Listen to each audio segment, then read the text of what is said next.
Years back IT industry pyramid స్ట్రక్చర్లో ఉండదు. Pyramid ఎలా ఉంటుందో తెలుసు కదా, ట్రయాంగిల్స్. సో కింద బేస్ బ్రాడ్గా ఉంటుంది, పైకి వెళ్తున్న కొద్ది స్టీప్ నారో అవుతుంది. బేస్లో జూనియర్ లెవెల్ రోల్స్ కానీ ఫ్రెషర్స్ కానీ చాలా ఎక్కువ మంది ఉండేవాళ్ళు. మిడ్ లెవెల్లో ఇక్కడ 2 లెవెల్స్ ఉంటాయి. టీమ్ లీడ్స్ వీళ్ళందరూ ఒక లెవెల్లోకి వస్తారు. కొంచెం పైకి వెళ్తే ప్రాజెక్ట్ మేనేజర్స్ వీళ్ళు ఒక లెవెల్లోకి వస్తారు. ఇంకా పైకి వెళ్తే దే ఆర్ ఇంటి దగ్గర ఉండే వాళ్ళందరూ అంటే ఇదన్నీ దాటుకుని అక్కడికి వెళ్తారు. సో వాళ్ళకి VPs, CEOs and COOs all those guys will stay there. So ఈ స్ట్రక్చర్లో ఉండేది.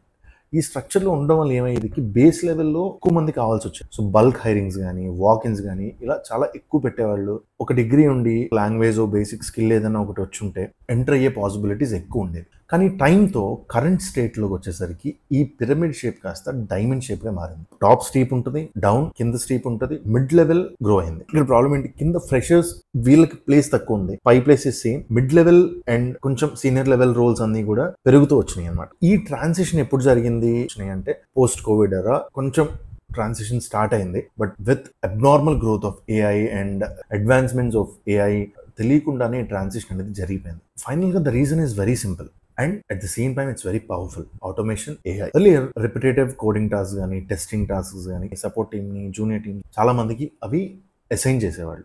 ఏఐ మోడల్స్ అన్నీ వచ్చిన తర్వాత ఈ రిపిటేటివ్ టాస్క్స్ చేసే వాళ్ళ పని చాలా వరకు తగ్గిపోయింది. Okay, and they are doing the tasks very easily. ఒక 7 daysలో అయ్యే పని 1 dayలో చేసేస్తారు. కంపెనీస్కి ప్రాబ్లమ్ సాల్వింగ్ ఎక్స్పర్ట్స్ కావాలి. అకార్డింగ్ టు నాస్కామ్ 2025 రిపోర్ట్ ప్రకారం అయితే ఇండియాలో 30 million ప్లస్ స్కిల్ ప్రొఫెషనల్స్ది షార్టేజ్ ఉంది, బట్ మోస్ట్లీ మిడ్ లెవెల్లో. And here's the harsh truth, ఇక్కడ లే ఆఫ్స్ అనేవి జూనియర్ లెవెల్లోనే జరగట్లేదు. జూనియర్ లెవెల్లో హైరింగ్ తగ్గింది, మిడ్ లెవెల్లో లే ఆఫ్స్ అనేవి ఎక్కువ జరుగుతుంది. మొన్న టీసీఎస్ 12,000 ప్లస్ పీపుల్ గ్లోబల్ లెవెల్లో చేసిన లే ఆఫ్స్ కూడా మిడ్ లెవెల్ రోల్స్. సో మీ స్కిల్ అనేది ఆటోమేషన్ తో రీప్లేస్ అయితే మీకు 10 years ఎక్స్పీరియన్స్ ఉన్నా కూడా you will be in the lay off list. ఈ డైమండ్ స్ట్రక్చర్ తో మెసేజ్ ఏంటి అంటే, కెరియర్ స్టార్ట్ చేస్తున్న వాళ్ళకైతే యూనిక్ స్కిల్స్ తో రెడీగా ఉండాలి. నాట్ ఒక స్కిల్, ఒక లాంగ్వేజ్ కాదు. You need to have some unique skills and how to use AI. ఇలాంటి ఒక వెరీ అప్రోచబుల్ స్కిల్ సెట్ తో మీరు ఉండాలి.